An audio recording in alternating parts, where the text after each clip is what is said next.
Hey guys, this is Dark Barbarian, and today we are making a new Town Hall 10 hybrid base, which will help us save our loot while still maintaining our trophies. I'm going to talk more about this base in depth in the base analysis part of the video, which will help you understand the ins and outs of the base, so that you can decide for yourself if this base is worth switching to. I'll see you guys after the speed build.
Let's do the base analysis. As you can see, Town Hall, like my previous hybrid base designs, is well secured in the center of the base since it is crucial to keep it safe and secure because it is worth 1 star and houses a considerable quantity of treasure. One of the most prominent feature of this base is the significant number of compartments. This base has lots of compartments, which helps to slow down the opponent's attack because troops are frequently blocked on these walls while the defenses are attacking them. Now coming to the defenses, they are placed in such a way that they cover the whole base and the base remains strong from all the sides. Mortars are primarily directed at the outer layer of defense and outer region to protect us from spam attacks like mass goblins, G-Barch, and Barch, but they don't just protect the base's outer buildings. They're positioned in such a way that they pretty much cover the entire base. Wizard towers are important defenses even at Town Hall 10, so it is important to place them where they are well protected and their range covers most of the defenses. So placing them in different compartments away from one another would be the most appropriate choice. As you can see, Wizard Tower's range covers most of the defenses in their range, which is exactly what we wanted. So, the next time you build a base or get one from somewhere else, examine how many defenses the Wizard Towers cover in their range. If it's only 2 or 3 defenses, you might want to re-evaluate their location. Air defenses are distanced from one another to prevent them from being destroyed as a group by lightning spells. They are placed in compartments near the core of the base. Their range covers almost all of buildings inside the walls, and they are nicely paired with air sweepers, which contributes to increased defense against air attacks such as lava loons and mass dragons. Archer towers are situated in each outer compartment with appropriate distances among them, in order to cover the entire bases against air troops. Placing them in this way provides a really good balance to the base, thereby making the base more effective against all kinds of attacks, be it an air attack or ground attack. Let's now discuss bomb towers. We have 2 of them at TH10, and we've separated them into 2 separate compartments at these spots. Bomb towers are the best defense for hog, giant, and minor armies because they act as traps by attracting defense-attacking troops to them, and once they are destroyed, they deal massive damage to those troops. As a result, we can put pressure on opponents to use their heal spells early in the battle, so they don't have anything left to support their troops in the latter half of the battle. Cannons are appropriately positioned to offer a nice balance to the base, so overall the defenses are evenly spread throughout the base. Inferno towers are pretty much the most important defense we have at Town Hall 10, so keeping them safe while making full use of their potential to increase the effectiveness of the base is our top priority. As a result, I've decided to place them in these compartments of the base, where they are well protected and their range covers a lot of main defenses and important stuff like X-bows, Town Hall, Wizard towers, Dark Elixir storage, and air defenses. You can set the mode of Inferno Tower according to the armies you're getting attacked with. For low hit point and high troop count armies like miners, bowlers, and witches, multiple mode is recommended, but against stronger armies with high hit point and lower troop count like golems, electro dragons, and P.E.K.K.A.s, single mode would be a better choice. X-bows are well protected in these 3 compartments near the core, and they are set to both ground and air because, as I saw, I was targeted by both ground and air armies, so setting it to ground just for the additional range isn't really worth it.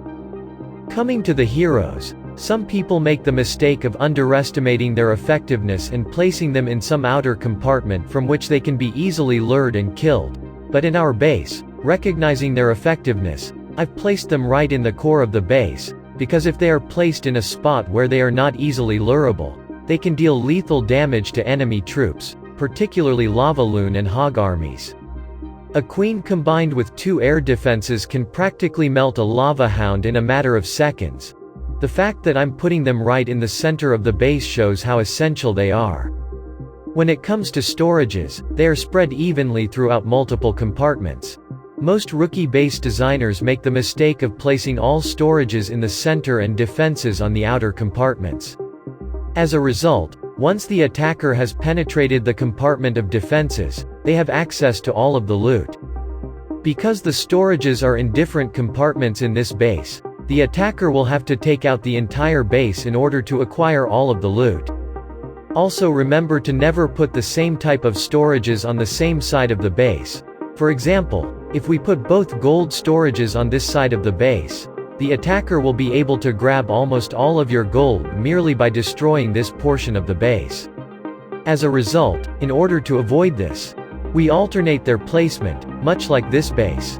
Our dark elixir storage is well protected in the core compartment of the base, which is quite hard to get into, which means that our dark elixir is going to be safe in this base.